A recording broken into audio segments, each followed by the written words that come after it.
ಕುಮಟಾ ತಾಲೂಕು ಆಸ್ಪತ್ರೆಯಲ್ಲಿ ನಡೆದ ಉಚಿತ ಹೃದಯ ರೋಗ ತಪಾಸಣಾ ಶಿಬಿರ ಯಶಸ್ವಿಯಾಗಿದ್ದು ಸುಮಾರು 100ಕ್ಕೂ ಅಧಿಕ ಜನರು ಶಿಬಿರದ ಪ್ರಯೋಜನ ಪಡೆದರು. ಶ್ರೀರಾಮಚಂದ್ರಾಪುರ ಮಠದ ಯೋಗಕ್ಷೇಮ ವಿಭಾಗ, ಕುಮಟಾದ ಜನಪರ ಹೋರಾಟ ವೇದಿಕೆ ಮತ್ತು ಕುಮಟಾ ತಾಲೂಕು ಆಸ್ಪತ್ರೆಯ ಸಹಯೋಗದಲ್ಲಿ ನಡೆದ ಉಚಿತ ಹೃದಯ ರೋಗ ತಪಾಸಣಾ ಶಿಬಿರಕ್ಕೆ ಶಾಸಕ ದಿನಕರ್ ಶೆಟ್ಟಿ ಚಾಲನೆ ನೀಡಿ ಶುಭ ಹಾರೈಸಿದರು.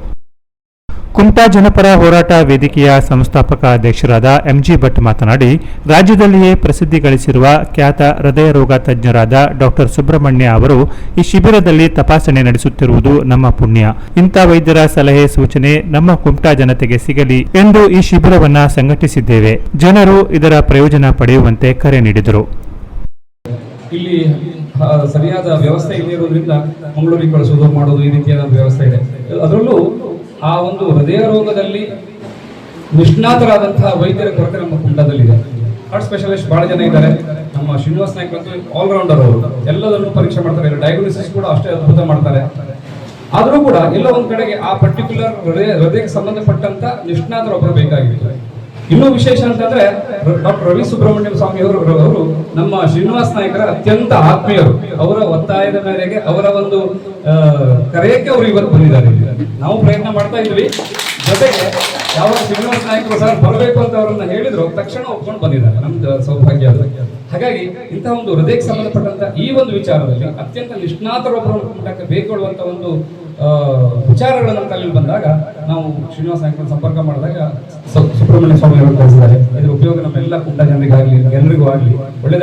ಖ್ಯಾತ ಹೃದಯ ರೋಗ ತಜ್ಞರಾದ ಡಾಕ್ಟರ್ ಸುಬ್ರಹ್ಮಣ್ಯ ಅವರು ಮಾತನಾಡಿ, ಕಳೆದ 3-4 ವರ್ಷಗಳಿಂದ ಈ ಕ್ಯಾಂಪ್ ಮಾಡಲು ಪ್ರಯತ್ನ ನಡೆದಿತ್ತು. ಈಗ ಅವಕಾಶ ಕೂಡಿ ಬಂದಿದೆ. ತಿಂಗಳಲ್ಲಿ 1 ದಿನವಾದರೂ ನನ್ನ ಸೇವೆ ಜನತೆಗೆ ಸಿಗುವಂತೆ ಮಾಡುತ್ತೇನೆ. ಇವತ್ತು ಚಿಕ್ಕ ಮಕ್ಕಳಲ್ಲಿ, ಯುವಕರಲ್ಲೂ ಹೃದಯ ಸಂಬಂಧಿ ಕಾಯಿಲೆಗಳು ಕಂಡುಬರುತ್ತಿರುವುದು ಸಾಮಾನ್ಯವಾಗಿದೆ. ಪಂಚಸೂತ್ರಗಳನ್ನು ಜೀವನದಲ್ಲಿ ಅಳವಡಿಸಿಕೊಂಡರೆ ಹೃದಯ ಸಂಬಂಧಿ ಕಾಯಿಲೆಗಳನ್ನು ದೂರವಿಡಬಹುದು. ಉತ್ತಮ ಆಹಾರ ಸೇವನೆ, ನಿಯಮಿತ ವ್ಯಾಯಾಮ, ದುಶ್ಚಟಗಳಿಂದ ದೂರವಿರಬೇಕು. ಕನಿಷ್ಠ 7-8 ತಾಸುಗಳ ಕಾಲ ನಿದ್ದೆ ಮಾಡಬೇಕು. ಜೀವನದಲ್ಲಿರುವ ಒತ್ತಡವನ್ನು ಆದಷ್ಟು ಕಡಿಮೆ ಮಾಡಿಕೊಳ್ಳಲು ಪ್ರಯತ್ನಿಸುವಂತೆ ಕರೆ ನೀಡಿದರು. ವಯಸ್ಸಿನಲ್ಲಿ ಕೂಡ ಇತ್ತೀಚೆಗೆ ಹೃದಯ ಕಾಯಿಲೆ ಕಂಡು ಬರ್ತಾ ಇದೆ. ಇದನ್ನು ನಾವು ಹೇಗೆ ತಡೆಗಟ್ಟಬೇಕು ಅಂತ ನಾನು ಎಲ್ರಿಗೂ ಹೇಳಿದ್ದು, ಪಂಚಸೂತ್ರಗಳಿದೆ.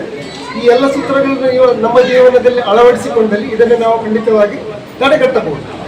ಮೊಟ್ಟ ಮೊದಲನೆಯದು ಆಹಾರ. ನಾವು ಸೇವಿಸುವ ಆಹಾರ ಬಹಳ ಮುಖ್ಯ. ಅದರಲ್ಲಿ ಜಾಸ್ತಿಯಾಗಿ ದವಸ ಧಾನ್ಯಗಳು, ತರಕಾರಿ, ಹಣ್ಣು ಹಂಪಲುಗಳು, ಈ ಥರದೆಲ್ಲ ಆಹಾರ ತಗೊಂಡ್ರೆ ಒಳ್ಳೆಯದು. ಕರಿದ ಪದಾರ್ಥಗಳನ್ನು ಆದಷ್ಟು ನಾವು ಕಮ್ಮಿ ಮಾಡಬೇಕು. ಎರಡನೇ ವಿಚಾರ ಅಂತ ಹೇಳಿದ್ರೆ, ನಾವು ಪ್ರತಿಯೊಬ್ಬರು ಕೂಡ ನಿಯಮಿತವಾಗಿ ಒಂದು 30 ನಿಮಿಷಗಳಷ್ಟು ಕಾಲ ವ್ಯಾಯಾಮವನ್ನು ಮಾಡಬೇಕು. Just walking is sufficient. ನೀವು ಎಲ್ಲರೂ ಜಿಮ್ಮಿಗೆ ಹೋಗಿ ಎಕ್ಸಸೈಸ್ ಮಾಡ್ಬೇಕಂತ ಹೇಳೋದಿಲ್ಲ. ಜಸ್ಟ್ ವಾಕ್ ಮಾಡಿದ್ರೆ ಸಾಕು. ಅಥವಾ ಯೋಗಾಸನ ಮಾಡಿ, ಮೆಡಿಟೇಷನ್, ಧ್ಯಾನ ಇದೆಲ್ಲ ಮಾಡಿದರೆ ಖಂಡಿತವಾಗಿ ನಮ್ಮ ದೇಹಕ್ಕೆ ಬಹಳಷ್ಟು ಒಳ್ಳೆಯದನ್ನು ಉಂಟು ಮಾಡ್ತದೆ. ಮೂರನೆಯದು, ನಿಮಗೆ ಜಾಸ್ತಿ ಜನ ಹೇಳಿರ್ಲಿಕ್ಕಿಲ್ಲ, ನಿದ್ದೆ ನಮಗೆ ಬಹಳ ಮುಖ್ಯ. ಸುಮಾರು 7-8 ಗಂಟೆಗಳಷ್ಟು ಕಾಲ ನಾವು ನಿದ್ದೆ, ಪ್ರತಿಯೊಬ್ಬರು ಕೂಡ ನಿದ್ದೆಯನ್ನು ಮಾಡಲೇಬೇಕು. ಯಾಕಂದ್ರೆ ನಮ್ಮೆಲ್ಲರ ಜೀವನ ಶೈಲಿಯಲ್ಲಿ ಸ್ಟ್ರೆಸ್ ತುಂಬ ಇದೆ.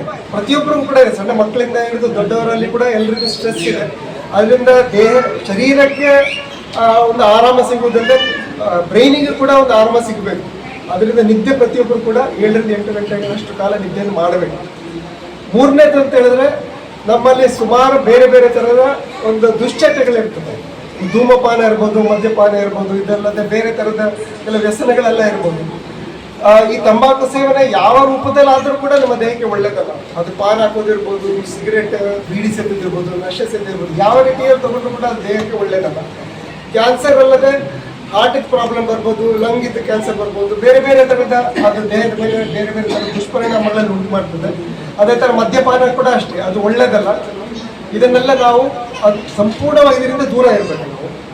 ಮತ್ತು ಇನ್ನೊಂದು ಇಂಪಾರ್ಟೆಂಟ್ ವಿಚಾರ ಅಂತ ಹೇಳಿದ್ರೆ, ಪ್ರತಿಯೊಬ್ಬರಿಗೂ ಕೂಡ ಒಂದು ಸ್ಟ್ರೆಸ್ ಅಂತೇಳಿ ಇದ್ದೇ ಇರ್ತದೆ. ಈ ಸ್ಟ್ರೆಸ್ಸನ್ನು ನಾವು, ಮೆಂಟಲ್ ಸ್ಟ್ರೆಸ್ಸನ್ನು ನಾವು, ಸ್ಟ್ರೆಸ್ ಇಲ್ಲದೇ ಇರುವ ಮನುಷ್ಯರೇ ಇಲ್ಲ. ನಾವು ಅದನ್ನು ಸರಿಯಾದ ರೀತಿಯಲ್ಲಿ ನಿಭಾವಣೆ ಮಾಡಿದಲ್ಲಿ ನಮ್ಮ ಹೃದಯಕ್ಕೆ ಅದರ ಮೇಲೆ ಬರುವಂಥ ಪರಿಣಾಮಗಳನ್ನ, ದುಷ್ಪರಿಣಾಮಗಳನ್ನೆಲ್ಲ ನಾವು ಖಂಡಿತವಾಗಿ ತಡೆಗಟ್ಟಬಹುದು. ಕಾರ್ಯಕ್ರಮದಲ್ಲಿ ಸರ್ಕಾರಿ ಆಸ್ಪತ್ರೆಯ ವೈದ್ಯಾಧಿಕಾರಿ ಡಾಕ್ಟರ್ ಗಣೇಶ್ ನಾಯ್ಕ್, ಹೃದಯ ರೋಗ ತಜ್ಞ ಡಾಕ್ಟರ್ ಶ್ರೀನಿವಾಸ ನಾಯ್ಕ್, ಯೋಗಕ್ಷೇಮ ವಿಭಾಗದ ಮುಖ್ಯಸ್ಥ ಸತೀಶ್ ಭಟ್ ಇತರರು ಇದ್ದರು. ಬಳಿಕ ನಡೆದ ಶಿಬಿರದಲ್ಲಿ ಸುಮಾರು 100ಕ್ಕೂ ಅಧಿಕ ಜನರು ಪಾಲ್ಗೊಂಡು ಪ್ರಯೋಜನ ಪಡೆದರು. Canara plus news Kumta.